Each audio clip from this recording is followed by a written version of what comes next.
I am Matthew Brackett, a versatile leadership expert, coach, advisor, and speaker. A human version of a sophisticated Swiss Army knife that any leader would want close by. Having had the honor to serve as a Catholic priest for 30 years in multiple countries, and as a naval officer and chaplain, my podcast interviews are windows to the world through my eyes and my experiences. May each conversation help you to lead better, love better, and live better. Welcome to the Entrebrewer podcast. I am your host, Adam McChesney, and I want to thank you for being here today. If you're listening, please be sure to subscribe to the show and leave us a 5-star review on Apple and Spotify. We would love for you to share this on social media by tagging me, and this way we can get this incredible content out to more people. Also tag our guests so that way they can get more exposure and continue to share their message with more people. Today we have another great episode lined up for you. My guest and I originally met back in December at a BLN event in Washington, D.C. And then since then we have stayed connected online, watching and supporting each other's journeys. He reached out offering to be a guest on the podcast, and I took him up on the opportunity because he's got so much value to give and a great story behind that. My guest today is Matthew Brackett. He is a global leadership coach and founder of Brackett Alliance. Matthew, welcome to the show. Thank you, Adam. Thank you very much for the opportunity to share the microphone and the screen with you and your guests, not only your guests, but your following, all your audience. I appreciate that, man, and excited to learn a little bit more about you. You know, obviously, I know we've connected for a brief time, seen a lot of what you're doing online as well, and love all that you have going on. So tell us a little bit. We like to start on the history side of things. Tell us a little bit about who you are, where you come from, and walk us up to what you do today. Of course. Small town New England, the 10th of 13 children, that's always a good icebreaker. So 13 children from small town New England. And at the age of 18, I did a volunteer year with a religious organization. And then it was during that time that I decided to go to seminary, which is a place where you get educated to become a minister, or in my case, to become a Catholic priest. I was with what they would call a religious order. If you've heard of like the Jesuits, the Franciscan, the Dominican. So I was with an organization of that type. So it's a global organization. And that brought me, during that 30 years with them, that brought me to many countries and cultures. I was 10 years in Italy, 5 years in Ireland, 2 years in Colombia, 2 years in Chile, and now we're calling in now from Mexico City. And then I was also chaplain in the United States Navy, serving both sailors and Marines. So fascinating, between the education that we receive and just in spirituality and in life of the spirit, and then also in theology and also in philosophy and classical humanities and then postgraduate degrees and different things. And then being able to visit so many cultures. And when you go as a minister, when you go to different countries, you're not there as a tourist. You really become part of the fabric, which is also fascinating because you get to really know people and know cultures in a much deeper way and learn languages along the way. So very, very fortunate as I look back on everything that I've been able to experience. That's, in a very few words, that's a bit of my story. I transitioned out of formal ministry 2 years ago. And I finished my time in active duty as a Navy chaplain. And then I left my formal time as a Catholic priest. And I worked on a master's degree, which I've since finished in the psychology of leadership at Penn State. And I've started my practice of coaching and education. I use the word education. It's really about public speaking and things like that. But for me, the term education is very important because it's about offering solid content and helping people understand themselves and understand how to lead themselves and others better. And that's why I always say lead better, love better, and live better. Then there's the individual side of my practice, which is the individual coaching, especially geared towards people in leadership roles. And I believe very much in the one-on-one process, although it's time consuming and takes a lot of energy. But in my view, it's one of the more transformational spaces that people can lean into. And it's not for everyone. It's not for every coach. Not every coach is comfortable in that. And not everyone I'm going to go out on a limb here, not everyone has the courage to step into that one-on-one space because it's a vulnerable place and it's a place of honesty. But if you want to be transformed and really not only talk the talk, but you want to walk the walk, then that's one of the places that happens. Love that. And thank you for sharing your backstory, just everything of all the travel and the work in the ministry, and then in the Navy part of it as a chaplain, all the way up until the leadership coaching. Got an interesting question for you though. How many languages do you actually know and are able to speak? All right, well, just 3. Okay, So it's a lot English, still. English, Spanish, and Italian. Okay. Italian is a little bit out of practice. When you don't practice something like anything, you begin to lose it. So that happens. Yeah, that's awesome. I did a lot of Latin, but Latin was never something that I enjoyed and not anything that I ever could speak. Amazing. Well, I'm sure that helps just as you're meeting people from all over the world as well. I mean, I'm sure that helped progress, just being able to connect with others, understand cultures and things like that. So that's phenomenal. Talk to us a little bit about, obviously, that transition. So you talk about, being in the ministry for that long of a time, going to multiple countries and living there for multiple years at a time, and then going into the leadership and coaching space. What was that transition like? It was very hard, very challenging. That's not something that happens, at least in my story, it's not something that happens from one day to the next. There's a long journey there of trying to understand. And I like to say that transitions come into our life. Transitions happen because of 3 things. Because of pain, because of dreams, or because of love. And there are 3 powerful things that can cause transitions. Most of mine, I think, was caused by pain. Realizing that I wasn't in the right place, in the right type of lifestyle, and the right type of organization that was where I would flourish.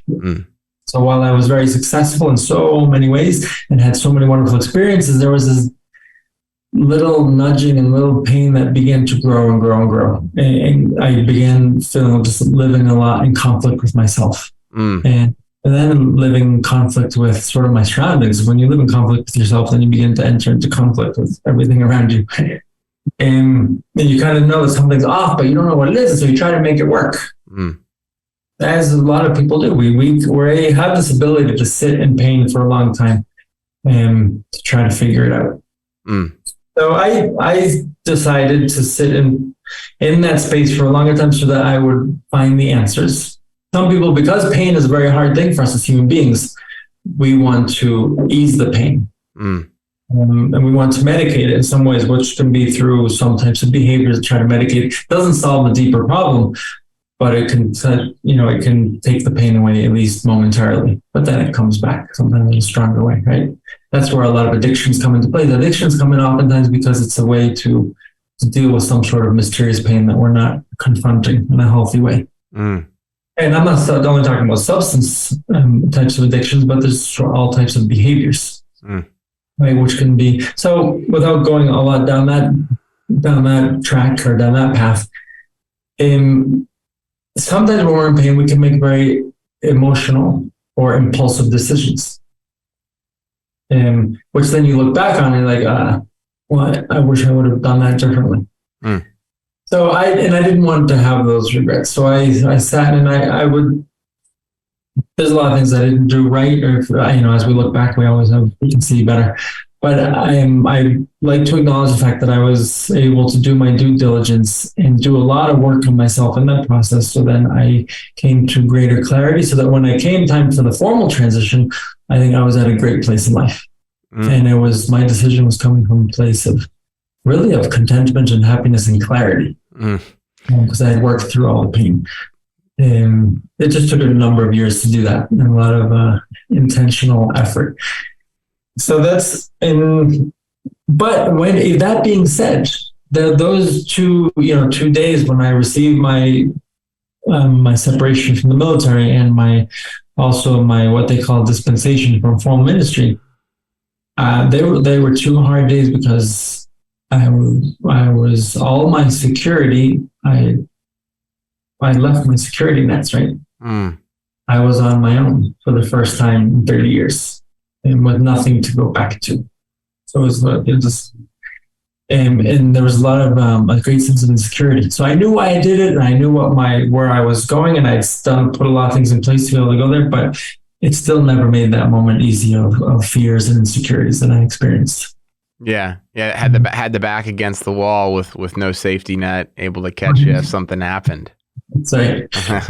I, So, I, as for for us as human beings, security is very important for us. So that's why a lot of people take a while to make decisions because sometimes we're happier with the known, even if we don't like it, than with the unknown. Yeah. I love what you talked about just like sitting in the pain and not trying to rush out of that pain. Because I think so often times as entrepreneurs, we want to solve, or really just anybody, I guess. It's not even just entrepreneurs. We want to solve whatever the problem is, right?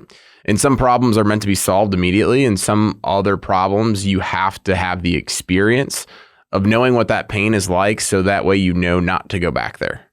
And you have to come to the own conclusion or your own clarity of like, hey, what am I trying to do next? Because I think a lot of people, they'll shift from one thing to the next thing just to get out of that pain or get out of that temporary spot. And then they're, 6 months or a year or 2 years later, they're in the exact same spot because they just went to that next thing to escape that temporary pain.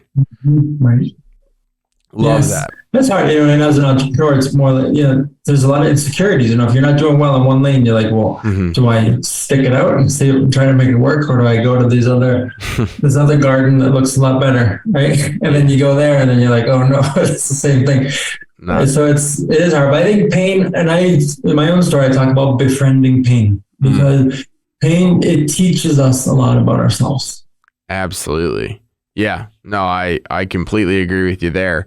So the next question I have for you, we talk about ingredients in the beer brewing process as far as the entrepreneurial journey goes. What are 3 key ingredients that have made you successful in your journey thus far? Yes. So I consider success, I'm going to give you my view on success. I think success is a journey. And I think when we get to the end of our life, that's only when that puzzle is finally put together. Can we say that in general terms that my life was a success? It's something that we put together piece by piece. So I think if we get caught up with passing successes, then sometimes we can get off track. That's can happen with people. So success, I see it as a journey, as a puzzle that we're putting together throughout our whole life, and we have our whole life to put it together. But I think 3 things that come to mind when you ask that question. One is to always have the big picture in mind. Hard for us as human beings because we can get caught up in the intricates and the other things, especially the pain points. They can really involve us and be all consuming. And we can forget the bigger picture. So it's just the big picture in our own lives, the big picture in our relationships, the big picture in what we're trying to do professionally. Right. And also, I think we're going back to the thing of success is it's really to how we define success, because some people put themselves under all these pressures of perhaps erroneous definitions of success. And so it's very important for each person to gain clarity around what success looks like in their life. And oftentimes our definition of success can be more of just comparison. I have to be like that person if I want to be successful. It might not be accurate. Right. And so the big picture. Secondly, something that's helped me, I could tell you all about my things that didn't help me and all the messes I've made. But another one is intentionality, being intentional.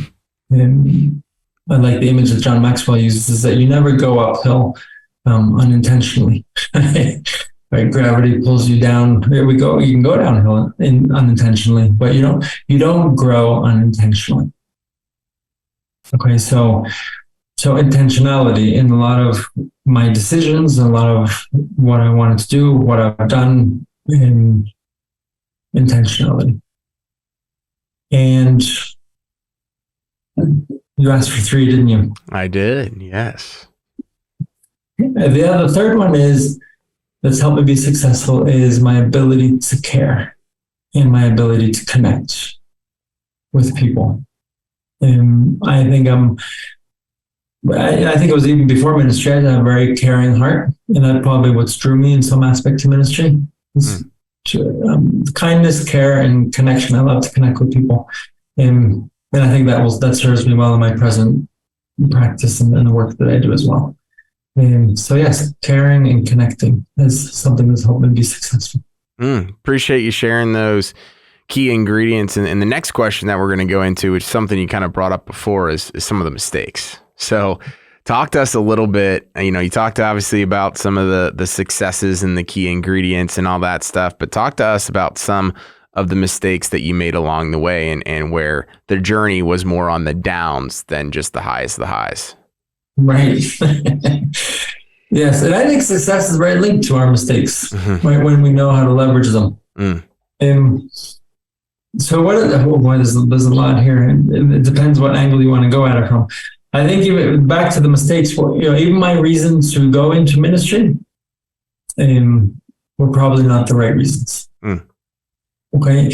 Again, we have all of these unconscious motivators when we make decisions, and even, I'm not saying just about at a young age, even at older age, we don't necessarily pay attention to some of the unconscious or subconscious motivators that move us to, we will say, well, I'm doing this because of this, but maybe there's something deeper maybe that's driving some decisions. So for me, I think that I wanted to do something impactful.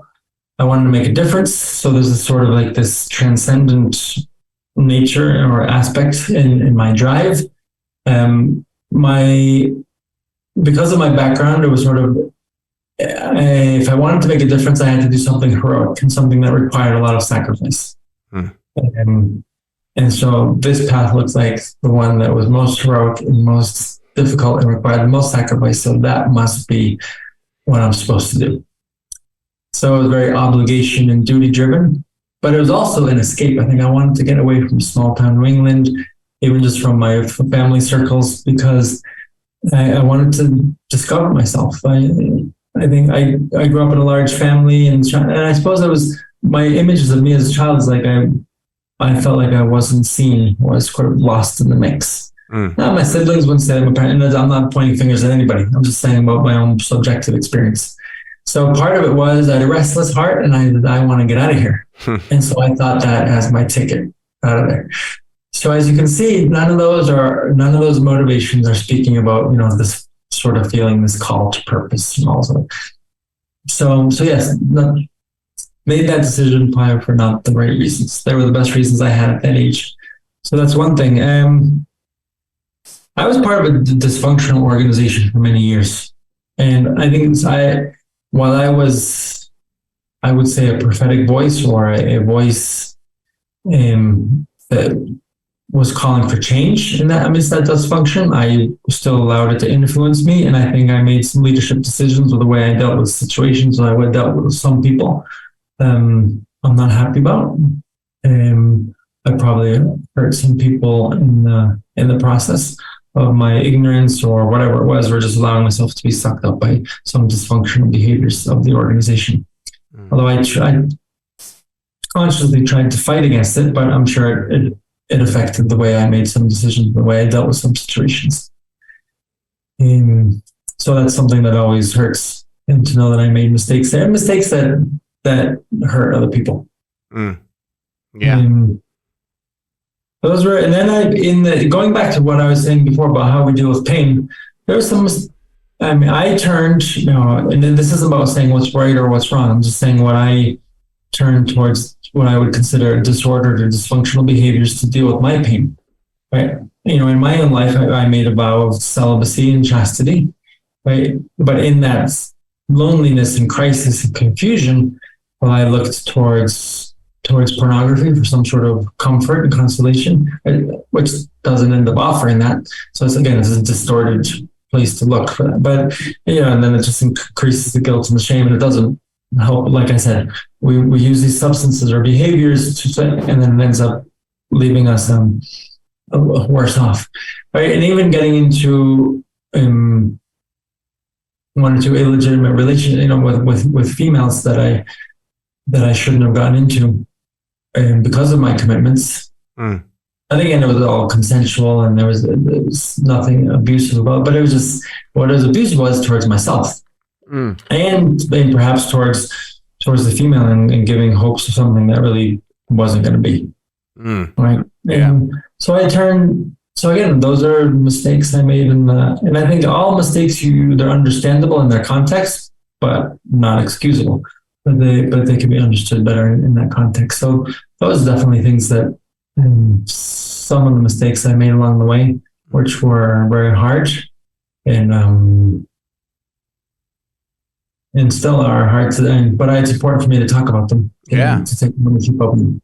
No, I appreciate it. Something else, another thing, and I wouldn't call it a mistake, but something that I just didn't, it was a muscle that I hadn't trained. While I was always there to help and serve so many other people, when I went through my, in the midst of my darkness and confusion and crisis, I didn't know how to reach out to someone. I didn't know, I think I had trust issues as well, just because of what I've gone through. So I didn't know who I could trust.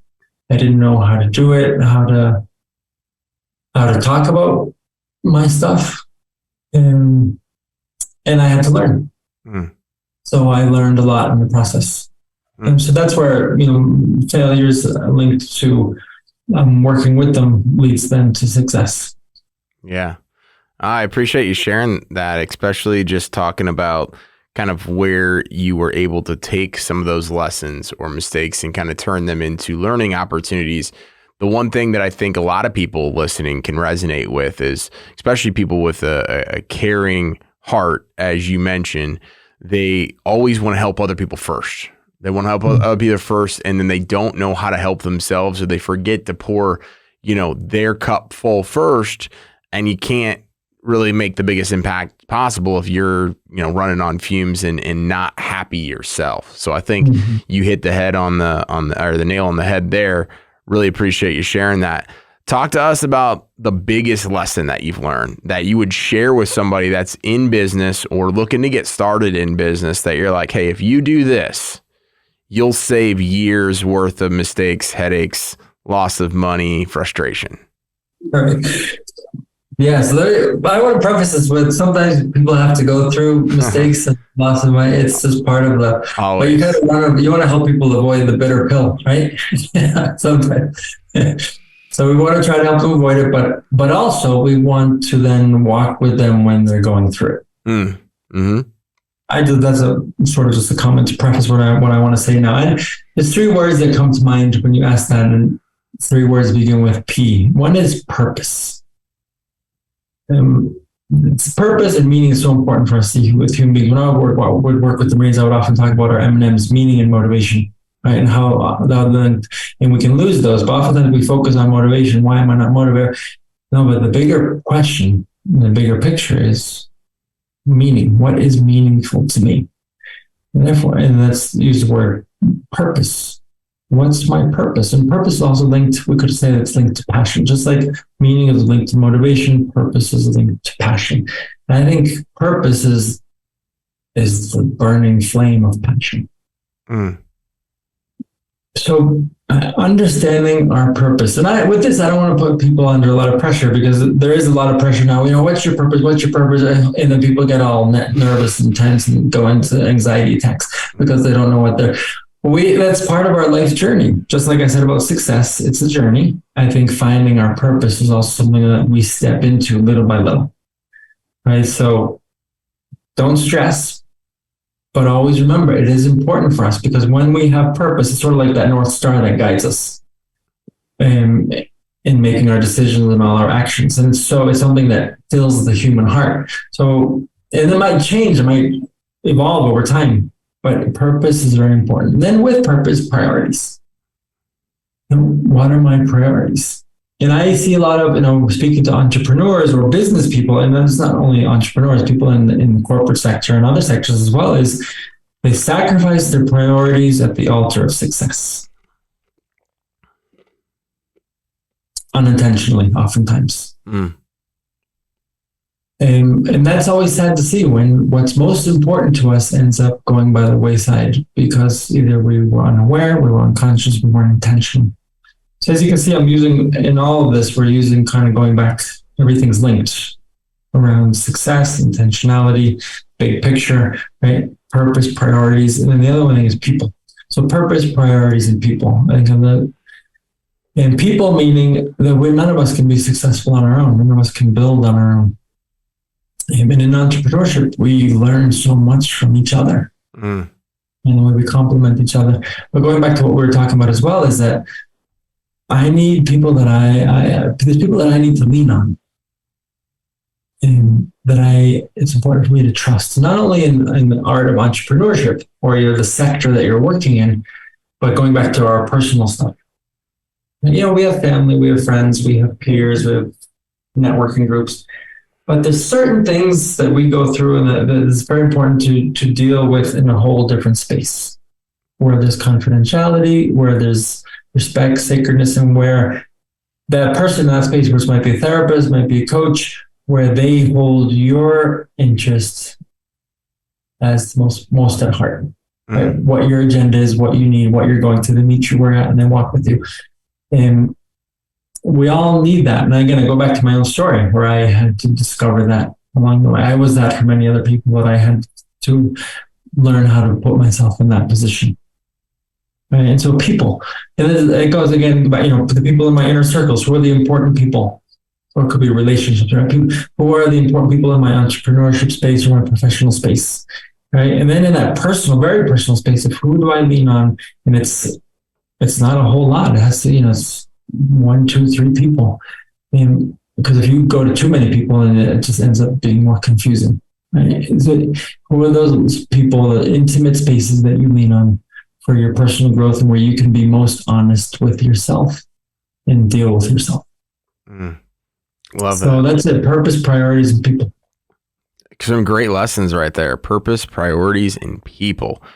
Go back and listen to that, rewind that, go back and listen to it. Take some nuggets from that. I learned a lot just from the overarching aspect of what I think a lot of us struggle with, as you mentioned, is that purpose. Thinking that we have to have it all figured out right now. And when people ask us what our purpose, if we don't know or we're not 100% aligned with it, it does give us stress. It does give us that anxiety, and then starts to derail us. And I don't think it does. So I love the way that you explain that. And as we finish up the episode here today, we like to finish it up with talking about what's next. So you kind of talked to us about where you're at right now and kind of what got you here, but talk to us about some of the things you're working on right now and into the future. Yes. So thank you for that. So there's 2 types of things that I do. And if you follow me on social media, Matthew Brackett Official on Instagram or Facebook or LinkedIn at Matthew Brackett, or my website, Brackett Alliance, you can see some of the things that I'm doing for visibility and credibility sake, right? But there's 2 types of services I offer. One is the individual coaching, really geared towards people in leadership roles and in your leadership roles, but whether it be entrepreneurs, whether it be in any sector, really, political, faith-based, educational, any sector, because I take a very holistic approach to leadership. Don't ask me, I'm not an expert in what you do, Adam. But my expertise lies in walking with you more in that personal space around how you lead yourself, how you show up positively in your inner circles and in your professional circles. And then a lot of, I did a master's in the psychology of leadership at Penn State, which really gives me a lot more also solid content. Because as you know, everyone talks about leadership, but oftentimes they don't know what they're talking about, right? Because it means everything and nothing at the same time. So being able to offer solid content and research based around what leadership is and how it functions in the human element, whether it be on a personal level or whether it be in an organizational context or also in leadership of teams. So I'm there. I do a lot. It's coach. I call it, it's coaching, consulting, and mentorship. And then there's the educational piece, which we call public speaking, right? And being able, whether it be conferences, speaking engagements, keynotes, workshops around a lot of different aspects of human development and management of the human element, either in ourselves or in those around us, personally or professionally. So those are the things that I do. So people can find me, there's a tool that I use, one of many that I use called the Results Accelerator, which is a very intense but effective and timely. So it's a very short journey, but it really gets someone to a whole new level of clarity around their identity, their values, where they're going, what's getting in the way, and what's helping them get to where they want to go. And it's a very visual process. So that's one of the things that I use in my coaching. I also do a little bit of couples work as well, because I'm very passionate about family and committed relationships. And I use very sophisticated assessments for that. And again, it's a very specific journey that I bring people on. Not so much about resolving the past. And it's about what's our vision as a couple? Who do we want to be? How can we love better? And it's finding ways for each individual in the relationship to see themselves, to understand themselves better, and to see their partner or their spouse better. And that's why in my work, I always say lead better, love better, and live better. And I say love not only because of relationships, but I believe that leadership is love and love is leadership. Some people can think of love as a very soft word, right? But it's a very strong word, a powerful word. And love requires a lot of sacrifice, and sacrifice is the language of love. And so when a leader loves, he's going to care for their people, he's going to see his people, he's going to recognize, going to listen to his people, right? And that's part of love. But he's also going to have difficult conversations, give difficult feedback, because when you love your people, that's what you do. And you're going to make difficult decisions, but you're always going to do it from the right place. Yeah. Love it. Love it, love it, love it. Well, Matthew, thank you so much for coming on the episode today. Definitely learned a lot. I'm sure our audience is going to take away plenty from this. I know you briefly mentioned where people can find you online with social and websites, but can you say that one more time and then we'll put it in the show notes? Of course. Thank you, Adam. BrackettAlliance.com is my website, which is always evolving. Instagram, Matthew Brackett Official. LinkedIn, Matthew Brackett. I think I'm on TikTok at Matthew Brackett Official, although I haven't seen it. And on Facebook as well, Matthew Brackett Official. Awesome. So Brackett with double T. But thank you, Adam. Thank you for allowing me to share the microphone and your screen with your incredible audience. So good. Of course. It was great catching up with you and chatting. And again, to the audience, we'll put all that stuff in the show notes. So that way you can stay connected with Matthew and learn a little bit more about what he's doing and continue to follow his journey. I want to thank you again to the audience for tuning in to today's podcast. Please be sure to subscribe, download, and share our content. Leaving a 5-star review goes a long way. We'll see you all next week. And remember, entrepreneurs aren't born, they are brewed.